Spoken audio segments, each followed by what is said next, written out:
దిగిపోతున్నటువంటి కాలంలో వారు దిగిపోయినప్పుడు రాష్ట్రంలో కేవలం 100 కోట్ల బడ్జెటే ఉంటే ఈరోజు మా ప్రభుత్వం దిగిపోయే కాలానికి దాదాపు 7,000 కోట్లు ఈ యొక్క ఖాతాలో ఉంది, ప్రభుత్వ ఖజానాలో ఉంది.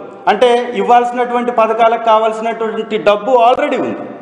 అయినా కూడా ప్రభుత్వం 9,000 కోట్లు ఆర్బీఐ దగ్గర నుంచి అప్పులు తీసుకొచ్చింది. దాదాపు ఈ ధాన్యం కొనుగోలు కోసం 3,200 కోట్లు అప్పు చేయడానికి మళ్ళీ క్యాబినెట్ పర్మిషన్ ఇచ్చింది. మరొక 2,000 కోట్ల రూపాయలకు సంబంధించి కూడా క్యాబినెట్ పర్మిషన్ ఇచ్చింది. అంటే దాదాపు 14,200 కోట్లు అప్పు చేయడానికి మాత్రం ఈ ప్రభుత్వానికి ఈ 30 రోజుల సమయంలో వారికి దాని మీద ఉన్నటువంటి శ్రద్ధ, దానికోసం వారు ప్రయత్నం చేయడం కానీ, వారు దాన్ని సాధించడానికి వారు చేసినటువంటి చర్యలు కానీ ఈ రాష్ట్రంలో నెలకొన్నటువంటి హత్యాకాండని ఆపడానికి మాత్రం ప్రయత్నం చేయలేదు. అప్పుల ఆంధ్రాగా ఈ రాష్ట్రాన్ని మార్చివేశారు అని మా ప్రభుత్వాన్ని నిందించినటువంటి గవర్నర్ గారు ఈ కేవలం 30 రోజుల కాలంలో 14,200 కోట్ల రూపాయల అప్పు ఎందుకు చేశారు అనేది మాట్లాడకపోవడం కూడా ఇది ఒక దుర్మార్గం. అంటే ఒక రోజుకి దాదాపు 450 కోట్ల పైచిలుకు అప్పు చేసినటువంటి ప్రభుత్వాన్ని కనీసం దాని గురించి ప్రస్తావించకపోవటం కూడా గవర్నర్ గారి ప్రసంగంలో మనం గమనించవచ్చు. అంటే చంద్రబాబు నాయుడు గారు అధికారంలోకి వచ్చారు కాబట్టి చంద్రబాబు నాయుడు గారు ఏది రాసిస్తే అది చదివినట్టుగానే ఉంది తప్ప ఈ రాష్ట్రం కోసం, రాష్ట్ర ప్రజల కోసం వారి ప్రసంగంలో ఏ కొంచెం కూడా మంచి జరిగేటటువంటి ఆలోచన కనపడలేదనేది కూడా వాస్తవం. ధ్వంసం చేశారు అని కూడా వారు మాట్లాడారు. 2019 నుంచి 24 వరకు ఈ రాష్ట్ర ఖజానాకి ఏదో అన్యాయం జరిగినట్టుగా వారు మాట్లాడారు. సార్ గవర్నర్ గారు, మీరు దాదాపుగా 2019, 2004 మధ్య సంవత్సరంలో చంద్రబాబు నాయుడు గారి పరిపాలనలో 54 ప్రభుత్వ రంగ సంస్థలు ప్రైవేటీకరించబడ్డాయి. 22 సంస్థల్ని ఉనికిలో లేకుండా చేశారు. ఈ రాష్ట్రంలో అనేక సంస్థల్ని ప్రైవేట్ పరం చేశారు. ఎన్నో విధాల రాష్ట్ర ఖజానాన్ని దోచుకున్నారు. ఇవాళ మీరు ఇసుక విధానం మీద కూడా మాట్లాడారు. చంద్రబాబు నాయుడు గారి పరిపాలనా సమయంలో 100 కోట్ల పెనాల్టీ గ్రీన్ ట్రిబ్యునల్ వేసింది ఇసుకను దోచుకున్నటువంటి దాని మీద. దాదాపు మా ప్రభుత్వంలో 3,850 కోట్ల రూపాయలు ప్రజా ఖజానాకు వచ్చి ఇసుక ఒక పారదర్శక విధానంతో సప్లై చేయబడ్డటువంటి విషయాన్ని కూడా వక్రీకరించి మాట్లాడడం అనేది నిజంగా దారుణమైనటువంటి చర్య. ఇవన్నీ కూడా ప్రజలు గమనించాలి. గవర్నర్ గారి ప్రసంగం ముగిస్తూ కూడా వారు స్వామి వివేకానంద గారి మాటలతోటి ముగించారు. నిజంగా వివేకానంద గారు చెప్పినటువంటి మాటల్ని ఒకసారి అర్థం చేసుకోండి. గవర్నర్ గారు వారు చెప్పినటువంటి మాటలు మీరు ఉదాహరించారు తప్ప అమలుపరచలేదు, ఆచరించలేదు. ఇది మీరొక్కసారి దీన్ని కూడా మీరు తిరిగి చూసుకోవాలని మీకు సెలవిస్తూ, షర్మిలమ్మ గారు కూడా ఇవాళ బయటకు వచ్చారు.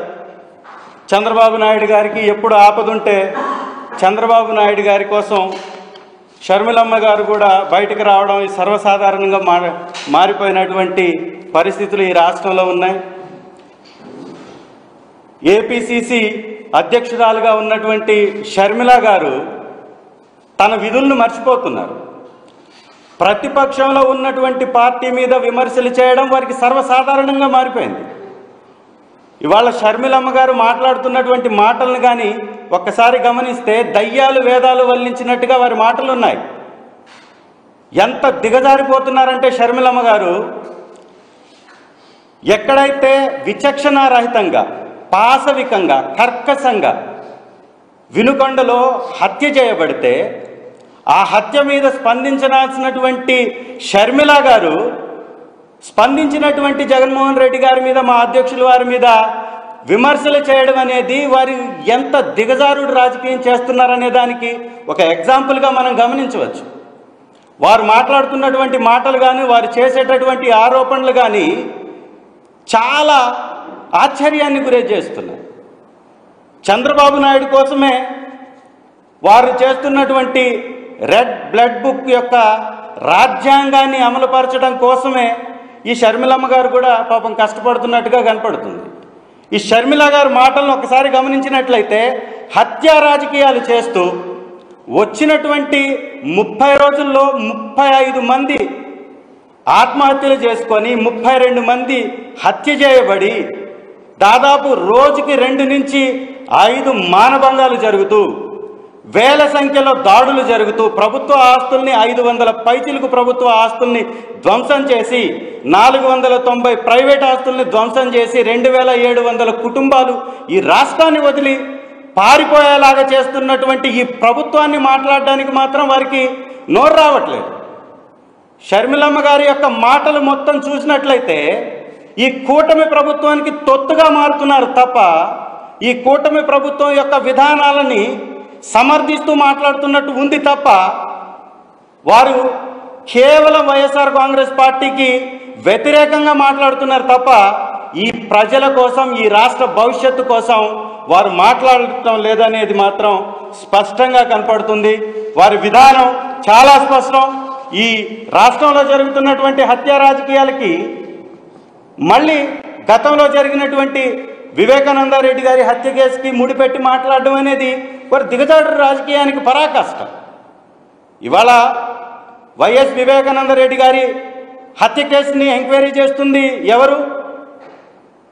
సెంట్రల్ గవర్నమెంట్లో ఉన్నటువంటి ఎన్డీఏ ప్రభుత్వం. ఎన్డీఏ ప్రభుత్వానికి కూటమిగా ఉన్నటువంటి తెలుగుదేశం ప్రభుత్వానికి మీరు మద్దతు ఇస్తున్నారు అంటే ఈ ప్రభుత్వం చేస్తున్నటువంటి దాష్టికాలకి మీరు మద్దతు ఇస్తున్నారంటే ఈ హత్యాంధ్రగా మారుస్తున్నటువంటి ఈ కూటమికి మీరు మద్దతు ఇస్తున్నారంటే మీరు వారి చేతుల్లో బందీగా మారిపోయారని అర్థమవుతుంది. మీకున్నటువంటి కక్ష, మీకున్నటువంటి ద్వేషం, మీకున్నటువంటి పగ దేనికోసమో మీరు చెప్పాలి. షర్మిలమ్మ గారు మీరు మీ మాటలు మీరు తెలుగుదేశం పార్టీకి తోక పార్టీలాగా కాంగ్రెస్ని మారుస్తున్నట్టుగానే కనపడుతున్నాయి తప్ప ఈ రాష్ట్ర ప్రజల కోసం కాదు అనేది మాత్రం స్పష్టంగా అర్థమవుతుంది.